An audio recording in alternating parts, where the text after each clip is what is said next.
अस्सलाम वालेकुम। नमस्ते, आदाब, सत श्री अकाल और हेलो। कैसे हैं आप लोग? तो यार देवरा फीवर जो है ना वो हम पे तो छाया हुआ है और जितने भी अन्ना के फैंस हैं उन पे भी छाया हुआ है। और ये एक्साइटमेंट सिर्फ अन्ना के फैंस ही जान सकते हैं। मुझे जब तो से मूवी आनी थी ना, अनाउंसमेंट हुई थी, वो एक पूजा हुई थी, मोशन पोस्टर्स, गाने, ग्लिम्पसेस, हम सब तब से कुछ देख हमने रहे हैं देखा है। हम तब से देख रहे हैं। और दूसरी बात ये है कि 2.5 साल के बाद RRR के बाद अन्ना की अब कोई फिल्म आ रही है तो एक्साइटमेंट कैसे नहीं होगी। मुझे काफी लंबा गैप है ना। हाँ, तो जितने भी अन्ना के फैंस हैं यार उन्होंने लाइक भी करना है, शेयर भी करना है। और अभी हमने पीछे तेलुगु ट्रेलर भी देखा है, आई होप कि आपने वो भी देखा होगा और हिंदी वाला भी हमने देखा था। तो दोनों के एंड पे हमने अपनी अपनी डिस्कशन भी की है ट्रेलर्स के एंड पे कि जो जो हमें समझ में आया हमने आपके सामने रखा है। और बहुत सारे लोग इस चीज़ को अच्छा समझते हैं कि यार जिस तरह से तुम लोगों ने समझाया है या अपनी बात रखी है तो हमें बहुत अच्छी लगी।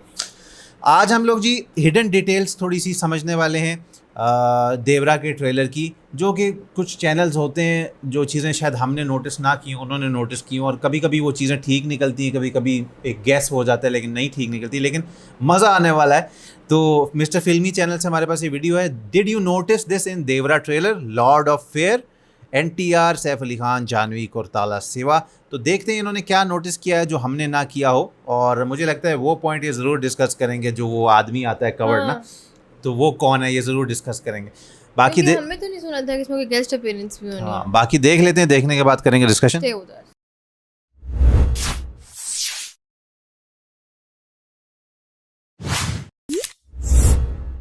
ओके तो भाई फाइनली देवरा का ट्रेलर आ गया है और इसका स्टोरी क्या होगा उसका एक बेसिक सा आउटलाइन हमें मिल गया है कि ये किस डायरेक्शन में जाने वाली है। देवरा भी पहले एक समुद्री डाकू था जो जीने के लिए जहाजों को लूटने जाता था। फिर पता नहीं कैसे वो एक दिन गायब हो गया और 2 सालों से वो समुद्र से वापस नहीं लौटा। तो वो गायब होने से लेकर आज तक इस कोस्टल लैंड में कुछ ऐसे खूंखार लोग हैं जिनकी आंखों में कभी डर नहीं दिखता, लेकिन अब पता नहीं किसने आकर इन्हें मार कर चला गया जो फिर से इनकी आंखों में भी डर दिखने लगा है। मतलब सिंपल सी बात है, देवरा वापस आ गया है। लेकिन यहाँ सवाल ये उठता है कि जब देवरा को वापस ही आना था तो वो 2 साल से समुद्र में क्या कर रहा था। देखो भाई इसका जवाब तो हमें 27 सितंबर को ही थिएटर में जाके मिलेगा, लेकिन इस ट्रेलर से जितना पता चल रहा है उस हिसाब से देवरा एक समुद्री डाकू तो होगा लेकिन बेगुनाह लोगों का मर्डर शायद उसे पसंद नहीं होगा। इसीलिए ये शॉट पर हम देख सकते हैं ये लोग एक जहाज पर लूटने गए हैं, लेकिन वहाँ देवरा अपने ही लोगों के ऊपर हाथ उठा रहा है। क्यों? क्योंकि शायद उनका डील तो हुआ था लूटपाट करने का, पर पकड़े जाने पर ये लोग नेवी ऑफिसर्स को बेवजह मार रहे हैं। इसी सीक्वेंस का कुछ शॉट हमें फियर सॉन्ग में भी देखने मिला था। देखना वहाँ भी देवरा एक नेवी ऑफिसर को मारने से रोक रहा है। तो भाई देवरा के अंदर यही वो टर्निंग पॉइंट हो सकता है जहाँ देवरा बोलेगा कि अब अगर तुमने फिर से ये करने की हिम्मत की, मैं वो डर बनूंगा जो उस हिम्मत को मिटा देगा। और देवरा का होते हुए उसका ये वार्निंग को सब मानेंगे भी, हम देख सकते हैं। भाई रवि देवरा की कहा मानने की बात कर रहा है, लेकिन आगे फिर क्या होगा पता नहीं। जो ट्रेलर के लास्ट शॉट पे हम देवरा की डायलॉग में सुन सकते हैं, आज से एक अनदेखा डर बनूंगा, मतलब जिसे देख नहीं सकती। देवरा इनविजिबल फियर बनने की बात कर रहा है, इसीलिए वो 2 साल से गायब है। और जब कभी कोई समंदर में गलत काम करने की कोशिश करे तो वो वापस आकर उनका बजा रहा है। इंटरेस्टिंग है ना? शायद यही होगा स्टोरी का एक बेसिक आउटलाइन। देवरा पहले एक समुद्री डाकू होगा, फिर पता नहीं स्टोरी में क्या मोड़ आएगा जो देवरा का स्पेशल वार्निंग लाइन होगा, समुद्र में गलत काम करने से डरो या मेरे हाथों मरो। बोले तो लॉर्ड ऑफ फियर मेकर्स इसी को लेकर बोल रहे थे। वैसे इसके अलावा हमने इस ट्रेलर में कुछ और भी नोटिस किए, जैसे कि ट्रेलर के फर्स्ट शॉट में ही हम वो कोस्टल लैंड को देख सकते हैं जहाँ का कहानी हमें इस देवरा के अंदर दिखाया जाएगा। यहाँ 1 2 3 4 जगह पर हमें लाइट दिखने मिल रहा है। मतलब इसका कहानी सिर्फ एक गांव का नहीं होगा, ये लोग अलग अलग गांव से आकर लूटने जाते होंगे और इनका कोई मुखिया या सरदार जैसे इसमें होता होगा जो शायद इस अखाड़ा में जीतने के बाद बनता होगा। मतलब यही इनका ट्राइबल काउंसिल हो सकता है और ये इनका इलाका। नेक्स्ट भैरा और देवरा की फाइट इस अखाड़ा में होता है। तो देखना वो रात का समय था, लेकिन ये शॉट में हम देख सकते हैं इनको लड़ते हुए सुबह हो चुका है। जो मेकर्स का स्मार्ट डिटेलिंग था हमें बताने के लिए कि इनका लड़ाई इस अखाड़ा में कितना लंबा चलने वाला है। भाई रात से सुबह तक, मतलब दोनों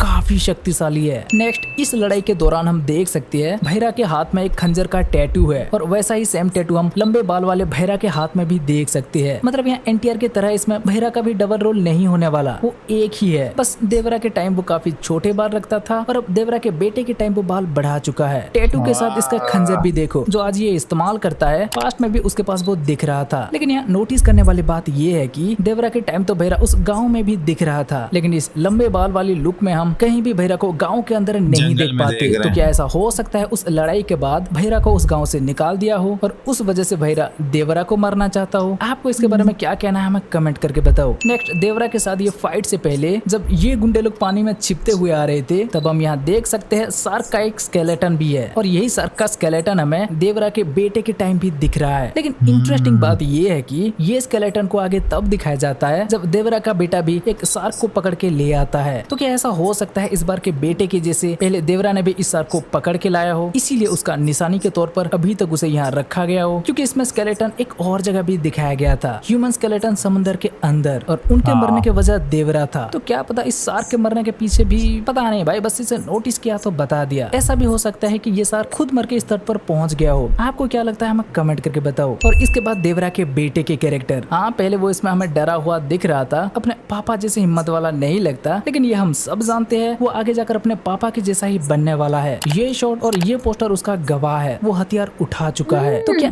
ऐसा नहीं हो सकता इस बोर्ड पर जो हमें दिख रहा है देवरा का हथियार पकड़े वो असल में देवरा नहीं, देवरा का ये डरपोक बेटा ही हो जो अपने पापा का खौफ बनाए रखने के लिए देवरा बनकर समंदर में गलत काम करने वालों को मार रहा हो? ऐसा हो भी सकता है, लेकिन ऐसा ना हो तो भाई और भी ज्यादा मजा आएगा, क्योंकि देवरा का वो इनविजिबल फियर बनने वाली डायलॉग इंटरेस्टिंग लग रहा था। दूसरा, अभी तक हम देवरा के जवान वाला लुक देख रहे थे, लेकिन अभी तो उसका बेटा इतना बड़ा हो चुका है, मतलब देवरा कितना ओल्ड हो चुका होगा, श्रीकांत के ये लुक जितना। तो भाई फिर देवरा का ओल्ड वाला लुक काफी बेडास होगा जो देखने में बहुत मजा आएगा। खैर कुल मिलाकर देखा जाए तो भाई ट्रेलर ठीक ठाक है, इंटरेस्ट बना रहा है, लेकिन बहुत ज्यादा उम्मीद लेकर शायद हमें थिएटर जाना नहीं चाहिए, क्योंकि निराशा भी मिल सकता है। पर कुछ भी हो जाए भाई, जूनियर एनटीआर अपने परफॉर्मेंस में तो कभी निराश नहीं करेंगे। अब बस देखना है डायरेक्टर की स्टोरी टेलिंग कैसा है। आपको ये ट्रेलर कैसा लगा और आप देवरा से क्या उम्मीद करते हो हमें कमेंट करके बताओ। बाकी ये वीडियो अच्छा लगा हो तो वीडियो को लाइक। ओके, ये तो भी यार हो सकता है कि देवरा कहीं छुपे उनका बेटा बहुत fight कर रहा है। सारी चीजें हो सकती हैं, और इन्होंने जो अपने तो ख्यालात रखे बहुत अच्छे हैं। और दूसरी बात ये है कि सबसे पहले तो इन डायरेक्टर की बात करूं कि ये कोरताला सेवा वो डायरेक्टर हैं जिन्होंने एनटीआर के साथ जो फिल्म बनाई थी जनता गैराज, जो कि इतनी प्यारी फिल्म थी, इतनी चली थी। तो इनका कॉम्बो भी अच्छा है, और ऐसा मैं मान नहीं सकता हूँ कि इनको लेकर ये एक ख़राब फिल्म बनाएंगे। दूसरी बात, इस फिल्म की सबसे अच्छी पॉइंट यही है कि समुंदर के गिर्द घूम रही है, एक गाँव है सारा वो ना, और इन्होंने दिखाया कि उस जगह पे 4 गाँव हैं। और इन्होंने बड़ी अच्छी बात की है, जो कवर हुआ वो बंदा हो सकता है और देवरा का वही डरपोक हाँ। बेटा हो जो आगे चल के बाप जैसा ही क्योंकि करने एक जगह वाला ये है। दिखा रहे हैं कि देवरा पोस्टर है कि देवरा सामने खड़े हैं, उनके बेटे उनके सामने खड़े हैं, उन्होंने वही तलवार उठा रखी है। तो एक हो सकता है कि उनमें करेज आ जाए, और वो तो ये अपने बोलते हैं कि एंड में देवरा फिर ओल्ड उसमें है। हाँ देवरा भी दिखाई दे, लेकिन क्योंकि जाहिर सी बात है अब उनके बेटे बड़े हो चुके हैं। और इन्होंने ये बड़ा अच्छा कनेक्ट किया है कि देखें, शुरू में देवरा की पूरी टीम एक क्रूज पे जाती है जहां पे उनकी टीम ऑफिसर्स को मार रही होती है, लेकिन देवरा अपने ही बंदों को मार रहे हैं कि नहीं, वो होंगे तो समुद्री डाकू ही, लेकिन उनके भी कुछ असूल होंगे कि यार आम लोगों को या बेगुनाह लोगों को नहीं मारना। और देखा जाए तो सैफ अली खान और देवरा भी साथ बैठे हैं, तो सैफ अली खान देवरा के साथ टीम मेंबर है, लेकिन देवरा जो है हेड है उस टीम के, और इनके अंदर सैफ अली खान की कोई जेलसी होगी देवरा से। और आगे जाके जो उन्होंने बताया कि जब देवरा के बेटे आते हैं तो सैफ अली खान लंबे बालों वाले आ जाते हैं और जंगलों में दिखाई देते हैं, और उनकी उसी लुक में कहते हैं कि इसको मारने के लिए सही वक्त का इंतजार करना पड़ेगा। मुझे देवरा कहीं हाइड हुए हैं, हाँ उनके बेटे आएंगे वो ही सारा काम भी कहते हैं। उनका डायलॉग भी था कि मैं एक मतलब अनदेखा एक डर बनूंगा। हाँ, तो कुछ भी हो सकता है, बड़े चीजें जो हाँ, हैं ये twist ले सस्पेंस सकती है। रखी हुई है, ट्विस्ट वाली हो सकती है। और बहुत सारे लोग डिफरेंट बातें कर रहे हैं, यार वीएफएक्स हमें नहीं अच्छा लगा या ये चीज़ नहीं अच्छी लगी, लेकिन एनटीआर की परफॉर्मेंस तो उससे तो आप निराश होंगे ही नहीं। लेकिन मुझे मूवी भी अच्छी लग रही, प्रॉमिसिंग लग रही है। सस्पेंस वाली। हाँ, सस्पेंस वाली। और जब भी ये मूवी आएगी ओटीटी पर तो सारे राज खुलेंगे। हाँ हम ये देवरा जिंदा है, पर देवरा जिंदा ही नहीं है, कुछ भी हो सकता है। बाकी बहुत अच्छे ख्यालात इन्होंने रखे। और एक बंदा जो शुरू में बड़ा यंग होता है ना, जो समुंदर के नीचे देख के शायद घबरा जाता है किसी चीज़ को, वही बंदा एंड पे इन्होंने दिखाया कि देखो कितना बूढ़ा हो चुका है, तो फिर यानी देवरा भी उतना बूढ़ा हो चुके होंगे। तो अब ये उनका Obviously. बेटा है एंड में जो अपने बाप की बात को कंटिन्यू कर रहा है कि यार कुछ भी समुद्र में होगा तो मैं एक अनदेखा, एक इनविजिबल खौफ बन के आऊंगा। तो उनका बेटा उनकी बात को पूरा कर रहा है या वाकई में देवरा भी जिंदा होंगे, तो ये चीजें हमें मूवी देखने पर ही पता बस चले। देवरा जिंदा होंगे हाँ। क्योंकि तभी तो आ रही है दूसरी और part पार्ट आगे। 1 ऐसे मोड पे खत्म होगा जबकि लोग कहेंगे ओए पार्ट 2 भी आना चाहिए। Part बाकी 2 आ रहा है ना। हाँ, बाकी ऑडियंस जो है आप लोग देखेंगे जब, तो आप लोग ही बताएंगे कि यार मूवी कैसी थी, और हमें तो बहुत अच्छी फील्स आ रही हैं। और दैट्स इट, रिएक्शन अगर अच्छा लगा तो So you want to do like, share और subscribe और हमारे ब्लॉग चैनल जाके like, share, subscribe कर लो। इंस्टाग्राम पे फॉलो करेंगे लेटेस्ट फोटो स्टोरीज और अपडेट्स के लिए। इसी तरह आपके लिए लाएंगे न्यू और डिफरेंट रिएक्शंस डेली। तब तक के लिए रखिएगा अपना ढेर सारा ख्याल। अल्लाह हाफ़िज़।